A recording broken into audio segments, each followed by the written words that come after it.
اوil ایماء الی وجہ بناء الخبر نحو ان الذین یستکبرون عن عبادتی سیدخلون جہنم داخرین۔ اس میں موصول اور صلہ کے ذریعے مسند الیہ کا ذکر کیوں ہوتا ہے؟ اس کے وجوہات مرجحہ کو بیان کیا جا رہا ہے نا۔ اس میں سے ایک وجہ مرجح یہ ہے کہ خبر کی بنا کے سبب کی طرف اشارہ کرنے کے لیے اس میں موصول اور صلہ کے ذریعے مسند الیہ کو لایا جاتا ہے معرفہ۔ خبر کی بنا کے سبب کی طرف اشارہ کرنا ہے، مطلب خبر کی بنیاد جس چیز پر ہے نا، اصل خبر کی بنیاد، اس بنیاد کی وجہ کی طرف اشارہ کرنا مقصود ہوتا ہے۔ اچھے سمجھ لیجئے، بنائے خبر کے وجہ کی طرف، کس کی طرف؟ بنائے، پہلے قاعدہ سمجھیے پھر مثال اس کو سمجھاتا ہوں، قاعدے کے مطابق مثال گزرتا ہوں۔ بنائے خبر یعنی خبر کی بنیاد جس چیز پر رکھی گئی ہے، اصل خبر کی بنیاد، اس خبر کی کوئی نہ کوئی اس بنیاد کی کوئی نہ کوئی وجہ ہوگی نا۔ جیسے مثال کے طور پر کسی کے بارے میں یہ کہنا کہ وہ جہنم میں داخل ہوں گے، تو جہنم میں داخلہ یہ بنائے خبر ہے، یہ کیا ہے؟ اب جو ہے وہ جہنم میں داخل ہو کر کے ہوں گے، یوں استعمال نہ کیا جائے ہم داخلون فی جہنم یا ہم یدخلون جہنم داخرین، وہ جہنم میں ذلیل ہو کر داخل کیے جائیں گے۔ ہم کے ذریعے مسند الیہ کو ذکر نہیں کیا بلکہ فرمایا گیا ان الذین یستکبرون، بے شک وہ لوگ جو تکبر کرتے ہیں، بے شک وہ لوگ جو تکبر کرتے ہیں۔ ایسا نہیں کہا کہ ان المتکبرین سیدخلون جہنم داخرین، بے شک تکبر کرنے والے جہنم میں داخل ہوں گے، ایسا نہیں کہا گیا بلکہ کیا کہا جا رہا ہے؟ ان الذین یستکبرون، الذین یستکبرون۔ اس میں موصول اور صلہ کے ذریعے یہاں پر مسند الیہ کو کیا کیا جا رہا ہے؟ کیوں؟ کیونکہ اس خبر کی جو بنیاد ہے جہنم میں داخلے کی بات، تو جہنم میں داخل کیوں کیے جائیں گے اس کی ایک طرح سے وجہ بھی وہاں بیان کر دی گئی کہ ان لوگوں کے جہنم میں داخلے کی وجہ کیا ہے؟ تکبر ہے۔ بات سمجھ میں آ رہی؟ تو ان الذین، یہ مسند الیہ ہونے کے ساتھ ساتھ بنائے خبر کی کیا ہے؟ وجہ بھی ہے۔ بنائے خبر کی کیا ہے؟ یہ بنا یعنی بنیاد، خبر کی بنیاد جو ہے وہ ہے جہنم میں داخلہ، جہنم میں تو اس کی طرف ایک اشارہ بھی ہو گیا، یعنی کہا نہیں گیا کہ یہ لوگ جہنم میں تکبر کی وجہ سے جائیں گے، ایسا نہیں کہا گیا، بلکہ کہا گیا بے شک وہ لوگ جو تکبر کرتے ہیں جہنم میں جائیں گے۔ اس میں مسند الیہ کون ہے؟ بے شک وہ لوگ جو تکبر کرتے ہیں، یہ مسند الیہ ہے۔ اس کو کیسے بیان کیا گیا؟ ان المتکبرین نہیں کہا گیا بلکہ کیا فرمایا؟ بے شک وہ جو کیا کرتے ہیں؟ تکبر کرتے ہیں۔ ان الذین یستکبرون، یوں کہا گیا الذین یستکبرون، اخبار بالذی کا سہارا لیا گیا۔ کس کا سہارا؟ اخبار بالذی کا، تاکہ صرف آپ کو یہ نہ پتا چلے کہ متکبرین جہنم میں جائیں گے، بلکہ اس میں اس کی طرف بھی اشارہ ہو گیا کہ ان کے جہنم میں جانے کی اصل وجہ اور سبب کیا ہے؟ تکبر ہے۔ ایک اس میں موصول لانے کی ایک وجہ یہ ہوتی ہے بنائے خبر کی وجہ کی طرف اشارہ کرنے کے لیے، یاد رہے گا؟ ہاں، بنائے خبر کی طرف، بنائے خبر کی وجہ کی طرف اشارہ کرنے کے لیے۔ دوسری ایک اور وجہ یہ ہوتی ہے کہ کبھی کبھی کیا ہوتا ہے کہ اشارے کی طرف، جس کو تعریض کہتے ہیں، اچھا یہاں تک ہو گیا نا؟ اس کے بعد کہتا ہے کبھی کبھی کیا ہوتا ہے کہ اس کو ذریعہ بنایا جاتا ہے کسی چیز کی طرف اشارہ کرنے کے لیے۔ کیا بنایا جاتا ہے؟ کسی چیز کی طرف اشارہ کرنے کے لیے کیا بنایا جاتا ہے؟ ذریعہ بیان کیا جاتا ہے، یا کسی چیز کی عظمت بیان کرنے کے لیے اس میں موصول اور صلہ کو کیا بنایا جاتا ہے؟ ذریعہ بنایا جاتا ہے۔ یعنی جس کے لیے اس میں موصول اور صلہ کا استعمال ہوتا ہے نا، تو اس کی طرف اشارہ کرنے کے لیے یا اس کی عظمت کی طرف اشارہ کرنے کے لیے اس میں موصول کو کیا بنا دیا جاتا ہے؟ وہاں پہ ذریعہ بنا دیا جاتا ہے۔ جیسے یہاں مثال اس کی دی گئی ہے ان الذی سمک السماء بنا لنا بیتن دعائہم اعز واطول. مانا اس کا یہ ہوگا کہ یہ غالباً فرزدق کا شعر ہے، دیکھیں حاشیے میں دیا ہوگا. بے شک وہ ذات جس نے آسمان کو ہمارے لیے مکان بنایا، چھت بنایا، گھر بنایا، اس کے ستون بڑے مضبوط اور لمبے ہیں. یہاں پہ یوں نہیں کہا کہ ان الذی سمک السماء بنا لنا میں اس میں موصول الذی سمک السماء کے ذریعے بیان کیا گیا. کیسے بیان کیا گیا؟ بے شک وہ ذات جس نے سمک السماء آسمان کو کیا کیا؟ بلند کیا. بے شک وہ ذات جس نے آسمان کو بلند کیا. تو یہاں پہ الذی سمک السماء کے ذریعے سے اللہ کی یعنی خبر کے وجہ کی طرف اشارہ نہیں ہے کہ وہ ذات اس لیے آسمان کو اس لیے بلند ہے کہ اللہ نے بلند کیا، یہ وجہ بیان کرنا مقصود نہیں ہے، بلکہ جس نے آسمان کو بلند کیا اس کی عظمت کی طرف اشارہ کرنے کے لیے. کیا کرنے کے لیے؟ عظمت کی طرف اشارہ کرنے کے لیے کہ اللہ وہ ذات ہے، اللہ وہ عظیم ذات ہے جس نے آسمان کو کیا کیا؟ تو الذی سمکا یہ جو لفظ یہاں پر شان کی طرف اشارہ کرنے کے لیے لایا گیا ہے. تو اس میں موصول کا ایک استعمال یہ بھی ہوتا ہے عربی لوگوں کے نزدیک. اچھا، کبھی کیا ہوگا کہ ڈائریکٹ مسند الیہ یا مسند کی شان اور عظمت کو ظاہر کرنے کے لیے نہیں لایا جائے گا اس میں موصول کو، بلکہ اس کے علاوہ کسی اور کی شان کو ظاہر کرنے کے لیے لایا جائے گا. جیسے اس کی مثال قرآن پاک میں دی گئی ہے ان الذین کذبوا شعیبا کانوا هم الخاسرین. اس میں کون مسند ہے، کون مسند ہے اور غیر کون ہے، اس کو سمجھیے. بات چل رہی ہے کہ شعیب علیہ السلام کی جن لوگوں نے تکذیب کی وہ ذلیل لوگ ہیں، ان پر فیصلہ دیا گیا ذلت کا کہ وہ کون لوگ ہیں؟ شعیب علیہ السلام کی تکذیب کرنے والے مکذبین شعیب، مکذبین نبی، یہ مسند ہے. اور خبر کیا ہے کہ وہ کیا ہے؟ مسند ہے کہ وہ کیا ہے؟ ذلیل لوگ ہیں. یہ مسند ہے. یہ کیا ہے؟ مسند علیہ کون ہے؟ الذین کذبوا شعیبا، وہ لوگ جنہوں نے شعیب علیہ السلام کی کیا کی؟ تکذیب کی. یہ مسند علیہ ہے، یہ مسند علیہ ہے. ایسا ہی بول سکتے تھے کہ مکذبو شعیب هم الاخسرین اخسرون، کہ جو شعیب کی تکذیب، شعیب علیہ السلام کی تکذیب کرنے والے کیا ہیں؟ بولیے، ذلیل لوگ ہیں. ایسا بھی کہا جا سکتا تھا بغیر اس میں موصول کو بھی کہا جا سکتا تھا، لیکن کیسے کہا گیا؟ الذین یکذبون. الذین اس میں موصول کے ذریعے یہاں پہ استعمال کیا گیا. اس کی کیا وجہ ہے؟ اس کی وجہ نہ تو مسند الیہ کی عظمت کو ظاہر کرنا ہے، مسند الیہ تو اکثرین ہے. وہ شعیب علیہ السلام کی تقسیم کرنے والے کون ہیں؟ اکثرین ہے نا، اکثرین نہیں ذلیل لوگ، نقصان اٹھانے والے. تو اس کی عظمت بیان نہیں کی جا رہی ان لوگوں کی، بلکہ یہاں پہ یہ بیان کی جا رہی ہے کہ ذلیل وہ لوگ اس لیے ہوئے کیونکہ انہوں نے کن کی تکذیب کی؟ اور شعیب علیہ السلام یہاں پہ ترکیب میں نہ تو مسند واقع ہے اور نہ مسند. یہ ہوا مسند الیہ کے علاوہ کسی اور کی شان کو ظاہر کرنے کے لیے بھی مسند الیہ کو کیسے لایا جاتا ہے؟ اس میں موصول کے ذریعے سے لایا جاتا ہے. پہلے یہاں تک ترجمہ دیکھیے. کہتے ہیں ابل ایما الی وجہ بنا الخبر، یا بنائے خبر کے سبب کی طرف اشارہ کرنے کے لیے مسند الیہ کو معرفہ لایا جاتا ہے. کیسے؟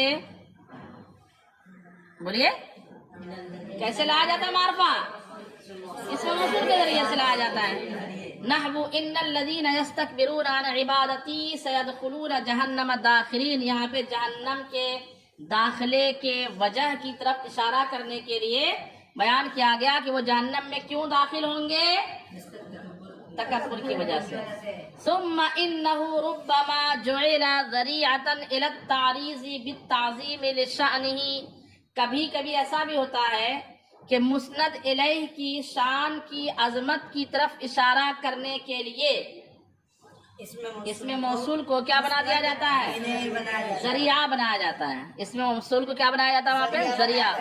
نحو جیسے ان الذی سمک السماء بنا لنا بیتن دعائمہ اعز واطول.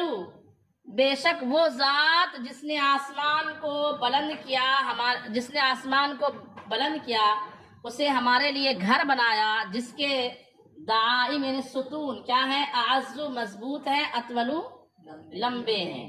تو اس مثال میں الذی سمکا کے ذریعے سے اللہ تبارک و تعالیٰ کی عظمت شان کی طرف کیا کیا گیا ہے؟ اشارہ کیا گیا ہے. اور شان غیری کبھی مسند الیہ کے غیر کی شان کو بیان کرنے کے لیے بھی اس میں موصول کا استعمال ہوتا ہے. نحو الذین کذبوا شعیبا کانوا هم الخاسرین. یہاں تک جو ہے اس میں مسند الیہ کو معرفہ لانا چاہے ضمیر کے ذریعے سے ہو، چاہے علم کے ذریعے سے ہو، چاہے اس میں موصول کے ذریعے سے، اس کے وجوہات مرجحہ بیان کیے گئے. کیا بیان کیے گئے؟ مرجحہ بیان کیے گئے. اب کہتے ہیں اس میں موصول کو معرفہ کبھی اس میں اشارہ کے ذریعے بھی لایا جاتا ہے. مسند الیہ کو معاف کیجیے، مسند الیہ کو معرفہ لانے کا ایک طریقہ کیا ہے؟ بولیے. اس میں اشارہ کے ذریعے آپ مسند الیہ کو معرفہ لاتے ہو. جیسے یہ زید ہے، یہ عالم صاحب ہے، تو اس کا استعمال کن وجوہات کے لیے ہوتا ہے، کن اسباب کے لیے ہوتا ہے؟ تو اس کے بھی چند اسباب ہے عربی زبان میں. کہتے ہیں پہلا مقصد یہ ہوتا ہے اس میں اشارہ کا کہ سامنے والا جس کی طرف اشارہ کیا جا رہا ہے جو مسند الیہ ہے وہ مکمل طور پر غیر سے ممتاز ہو جائے. کیا ہو جائے؟ ایک ہے کہ یہ استاد صاحب آ گئے، استاد صاحب آ گئے. ایک ہے کیا کہنا؟ استاد صاحب آ گئے. اب 3 لوگ آ رہے ہیں، اس میں 4 آپ لوگوں میں سے 4 کو پتا نہیں کہ وہ 3 میں سے استاد صاحب کون ہے. تو مکمل وضاحت کے لیے تاکہ سب کو پتا چل جائے کہ اس میں سے استاد صاحب، تو آپ کہتے ہیں یہ استاد صاحب آ گئے، آ چکے. وہ استاد صاحب کے لیے حاضہ کا لفظ آپ نے کیا کیا؟ استعمال کیا تاکہ اس کی جو ذات ہے وہ اپنے غیر سے کلی طور پر کیا ہو جائے؟ ایک مقصد یہ ہوتا ہے. جیسے دیکھیے وبالاشارہ میں ترجمہ کر سمجھاتے ہوئے ترجمہ اس لیے کرا رہا ہوں تاکہ وقت جو ہے بچ جائے ہمارا. وبالاشارتی، اور اشارے کے ذریعے سے، مطلب تعریفہ بالاشارتی، پیچھے سے اس کا تعلق ہے. مسند الیہ کو معرفہ لایا جانا کس سبب سے ہوتا ہے؟ اس میں اشارہ کے ذریعے مسند الیہ کا معرفہ بنایا جاتا ہے. کس لیے؟ لتمییز اکمل تمییز، اس کو مکمل طور پر غیر سے ممتاز کرنے کے لیے. اکمل تمییز جو ہے تمییز مصدر کا مفعول مطلق ہے. کیا ہے؟ مفعول مطلق صرف فعل کا ہی نہیں ہوتا ہے، مصدر بھی اپنے فعل کا جیسا عمل کرتا ہے نا. ہاں، تو تمییز ہی اکمل تمییز، مکمل طور پر اس کو ممتاز کرنے کے لیے. کس کو ممتاز کرنے کے لیے؟ مسند الیہ کو. جیسے ابو الصفر نامی جو ممدوح ہے یہاں پہ، جس کی تعریف شاعر کرنا چاہ رہا ہے، وہ سامنے ہی موجود ہے. کہاں ہے؟ تو اس کو کہنا چاہیے ابو الصفری فردن فی محاسنہ. یہ جو ابو الصفر جو ہے اپنی خوبیوں میں تنہا ہے، یکتا ہے. اونلی ون، کیا بولتے ہیں اس کو؟ ایسی کچھ بولتے ہیں نا، one and only. Every one تو سب ایک، ہر ایک کو بولتے ہیں. ون اینڈ اونلی کا مطلب ہوتا ہے لاکھوں میں ایک. تو فی محاسی، فردن فی محاسی. ابو صفر جو ہے اپنی خوبیوں میں کیا ہے؟ اکیلا ہے. یوں کہہ دینا کافی تھا ابو الصفر فردن فی محاسنہ، لیکن کہا ھذا ابو الصفر، یہ جو ابو صفر ہے یہ اپنی خوبیوں میں کیا ہے؟ تنہا ہے. یہ اپنی خوبیوں میں تنہا ہے. تو وہاں پہ یہ جو کہا جا رہا ہے تاکہ سب کو پتا چل جائے کہ اسی کی بات ہے، اس کے علاوہ کسی اور کی بات نہیں ہو رہی ہے. اچھا، ابھی تعریض بغباوت السامع، دوسرا مقصد ہوتا ہے اس میں اشارہ لانے کا، سامنے جس کو ہم بول رہے ہیں نا اس کی کند ذہنی کی وجہ سے ہم کو اس میں اشارہ لانے کی ضرورت پڑتی ہے کہ پتہ نہیں یہ صرف مسند الیہ کو بغیر اس میں اشارہ کا ذکر کر دیا، کچھ اور نہ سمجھ لے. اسی لیے بولو بھائی، جیسے مثال کے طور پر جو ہے وہ ایک ہے کہ ڈبہ لاؤ، ٹھیک ہے، ڈبہ لاؤ، تو پتہ نہیں ڈبہ سمجھتا کہ نہیں، اس کا خود ہی ڈبہ ہے اوپر سے، ہے کہ نہیں، تو وہ ڈبہ لے کے آؤ. اب جو تھوڑا اگر ڈبہ بھی ہوگا تو وہ بالکل ابا کے بعد سمجھ جائے گا، ہے کہ نہیں. کیا یہ ڈبے کی بات کر رہا ہے؟ بات سمجھ میں نہیں؟ چلو ڈبہ نہیں سمجھا، اشارہ تو سمجھا. تو اس لیے غبابت سامع کی وجہ سے بھی کیا کیا جاتا ہے کبھی کبھی، اس میں اشارہ کے ذریعے سے مسند علیہ کو معرفہ لایا جاتا ہے. کقولہ، جیسے ایک شاعر کا شعر ہے، اولئک آبائی فجئنی بمثلہم اذا جمعتنا یا جریر المجامع. یا جریر کی جو ہے نا، وہ جریر کو ایک دم بھدا آدمی سمجھ رہا ہے شاعر. کیا سمجھ رہا ہے؟ تو اس نے پہلے جو ہے نا اپنے خاندان والوں کی تعریف کی، اور یہ نہیں کہا کہ یہ میرے خاندان والے ہیں. پہلے کہا کہ ایک شخص تھا جو ایسا کرتا تھا ویسا کرتا تھا، پوری بہادری کے قصے سنایا. اور قصے سنانے کے بعد کہا کہ آبائی، یہ سب میرے والد آبا و اجداد تھے، خاندان والے لوگ تھے. تو آبائی ایسا نہیں کہا کہ آبائی فجینی بمثلہم، میرے آبا و اجداد جیسا، میرے خاندان جیسا خاندان لاؤ تمہارے پاس ہے. تو اس نے کیا سوچا کہ پتہ نہیں کہیں یہ تو نہیں سمجھے کہ میرا خاندان ہے کون، حالانکہ ابھی تک میں پورے لندن اس کو سنا چکا ہوں، ہے کہ نہیں، کہ میرا خاندان کیسا ہے میں اس کو ابھی تک سنا چکا ہوں. اور اس کے بعد کہہ رہا ہے کہ میرے خاندان جیسا خاندان تمہارے پاس ہے تو لاؤ، بتاؤ تمہارے خاندان میں کس نے جو ہے اتنا بڑا تیر مارا تھا کہ آسمان سے پانی برسنے لگا. مطلب پہلے لوگ پھینکتے تھے نا، مطلب میرے پاس وہ نہیں بولتے کہ کچھ جھوٹے کٹے ہوئے. تو کہا کہ ایک نے کہا کہ میرے دادا کے پاس اتنا بڑا استبل تھا کہ گھوڑا یہاں سے چلتا تھا، گھوڑی حمل اس کو ٹھہرتا تھا، اور چلتے چلتے چلتے اس کو بچہ بھی پیدا ہو جاتا تھا، بچہ بڑا بھی ہوتا تھا، لیکن استبل ختم نہیں ہوتا تھا، چلتے رہتی تھی گھوڑی. اتنا لمبا استبل یار، مطلب کئی 100 کلومیٹر کا ہونا چاہیے پھر وہ تو، یعنی سال بھر لگتا ہے بچہ پیدا ہونے، پھر اس کو چلنے میں، پھر بڑا ہونے میں. تو چلتے چلتے گھوڑی بچہ بھی پیدا کر دیتی تھی اور بچے کو بڑا بھی کر دیتی تھی. دوسرا شخص آیا، اس نے کہا کہ تم کیا بات کرو، میرے دادا کے پاس اتنا بڑا بانس کا ڈنڈا تھا کہ وہ بارش نہیں ہوتی تھی تو آسمان بادل میں جو ہے نا، ٹھیک ہے. تو پہلا والا تھا، اس نے کہا بھائی اتنا بڑا بانس رکھتا کہاں تھا؟ کہا وہی تیرے دادا کے استبل میں رکھ دیتا تھا بانس، ہے کہ نہیں؟ بھائی اتنا بڑا بانس رکھتا کہاں تھا؟ تو کہا تیرے دادا کے استبل میں. یہ معاملہ ہے.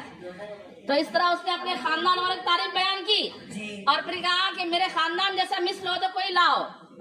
تو ہو سکتا ہے اس نے جریر کو اتنا بدا سمجھا، اس کو لگا کہ پتہ نہیں جریر میرا خاندان ہے کون، سمجھا کہ نہیں سمجھا. تو کہا اولئک آبائی، یہ جو میں نے ذکر کیا نا یہ میرے کیا ہے، آبا و اجداد ہے. فجئنی بمثلہم، سم ہے تو اس جیسے مثالیں لے کے آؤ.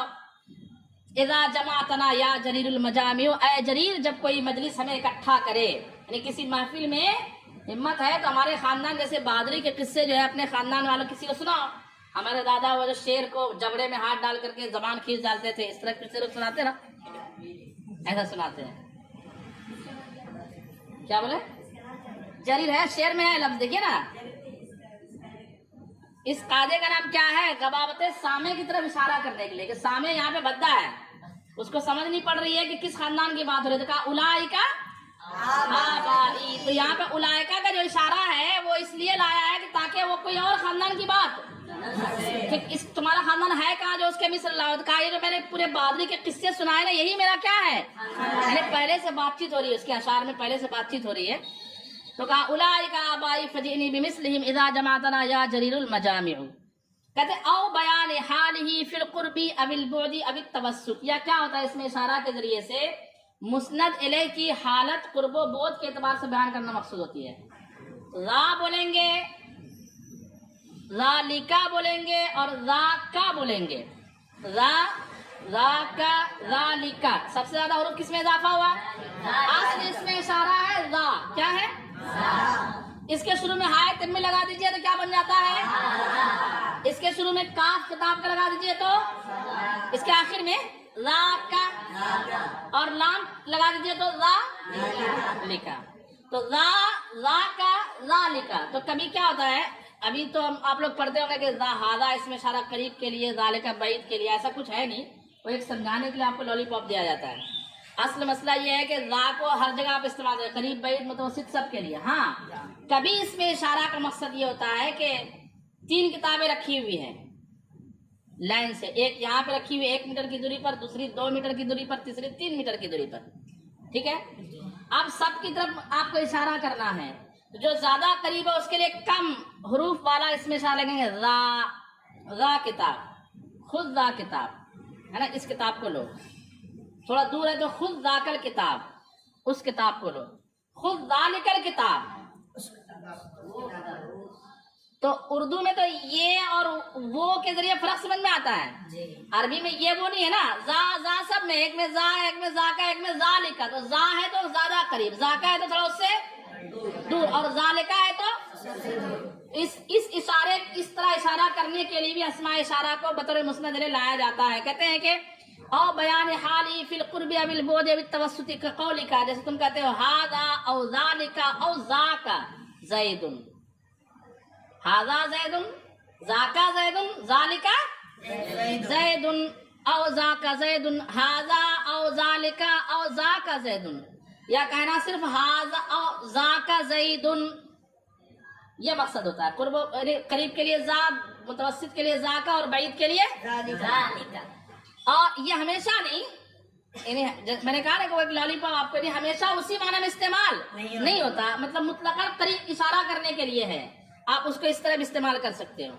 کبھی کبھی کیا ہوتا ہے، قریب چیز کی طرف اس میں اشارہ کے ذریعے اشارہ کیا جاتا ہے مسند کی طرف، اور وہاں مقصود ہوتا ہے اس کی تحقیر. یہ سموسہ لایا تم نے، سموسہ کیسا کھٹا کھٹا دکھ رہا ہے، ایسا بولتے نہیں بولتے ہیں؟ اسی کی بات کر رہے تھے، اردو زبان بولتے ہیں نا، تو معلوم ہے کہ اسی کی بات کر رہے تھے، پھر بھی کیا بولتے ہیں؟ تو میرے ساتھ ابھی تک سمجھ میں نہیں آیا کس کی بات کر رہے تھے کیا ہے نا. تو سامنے والا بولے گا ارے حضرت میں یہاں اسی کی اشارہ کرنے کے لیے نہیں لایا، بلکہ تحقیر بیان کرنا مقصود ہے. بات سمجھ میں، مذمت کے لیے. تو ایسی عربی زبان میں تھا ھذا الذی یذکر آلہتکم، نمرودیوں نے کہا تھا. کس نے کہا تھا؟ معاذ اللہ. ابراہیم علیہ السلام کے بارے میں کہا تھا یہی ہے جو تمہارے معبود کو برا بھلا کہتا ہے، یہی ہے. نمرودیوں نے کہا تھا ھذا الذی یذکر آلہتکم، یہی ہے جو تمہارے معبودوں کو برا بھلا کہتا ہے. کیا برا بھلا کہتے تھے معلوم ہے نا؟ چچا آذر، جو ان کا چچا آذر تھا، وہ جو بت پرست تھا، وہ مورتی بیچتا تھا. تو ابراہیم علیہ السلام لڑکپن میں پوچھتے تھے اچھا چچا یہ مورتی کس لیے ہے؟ بولے یہ بارش برسانے والا مورتی. اچھا. ایک گلاس پانی لے کے الٹا لٹکا کے اس میں ڈال دیتے تھے. بولتے تھے لوگوں آؤ آؤ، یہ بارش برسانے والا خدا ہے، خود ہی پانی میں ڈوبا ہوا ہے. اس طرح کیا کرتے تھے اس کی برائی. پرانے پاک میں نا کہ چھوٹے چھوٹے مورتیوں کو توڑ دیا اور کلہاڑی بڑے میں لٹکا دیا. پہلے تو کہا کہ ارے اتنے سارے کھانے رکھے، کھا کیوں نہیں رہے ہو؟ تو سب بت کیوں نہیں کھاتے ہو؟ ہاں، لماذا تاکلون، کیوں نہیں کھاتے ہو؟ تب دیکھا کہ کوئی جواب تو دینا، وہ ایک تعجیز کے طور پر. یہاں بولنا کس طور پر تھا؟ ایسا نہیں کہ معاذ اللہ ابراہیم علیہ السلام پر جنون طاری ہو گیا 10 بار معاذ اللہ کہ بت سے بات کر رہا ہے. یہ بات کرنا کیسے تھا؟ تعجیز، عاجز، یعنی اس کی عاجزی کو دکھانے کے لیے لوگوں کو یہ کچھ نہیں کر سکتا. تو کہا کھاتے کیوں نہیں ہو؟ مطلب تمہارے اندر کھانے کی صلاحیت نہیں ہے. اور مار پیٹ کر کے بڑے میں کیا کلاڑا لٹکا لیا. لوگ آئے کس نے مارا کس نے مارا؟ تو کہا بل فعل کبیرہم. اس کے دو معنی ہیں، تمہارے بڑے کلاڑی تو لٹک رہی ہے نا اس میں، اسی سے پوچھا کس نے کیا ہے کہ نہیں. اس طرح جو ہے تو کہا ھذا الذی یذکر آلہتکم، یہ شاید اسی نے توڑا ہوگا جو تمہارے معبود کو. تو ابراہیم علیہ السلام سامنے موجود تھے اور ھذا کا لفظ استعمال کیا. یہاں اشارہ کرنا مقصود نہیں تھا، بلکہ کیا مقصود تھا؟ تنقیص اور تحقیر مقصود تھی کافروں کی. ٹھیک ہے. کبھی تعظیم مقصود ہوتی ہے بود کے سبب، جیسے ذالک الکتاب، وہ بلند رتبہ کتاب جو اعلیٰ ترجمہ کیا، وہ بلند رتبہ کتاب.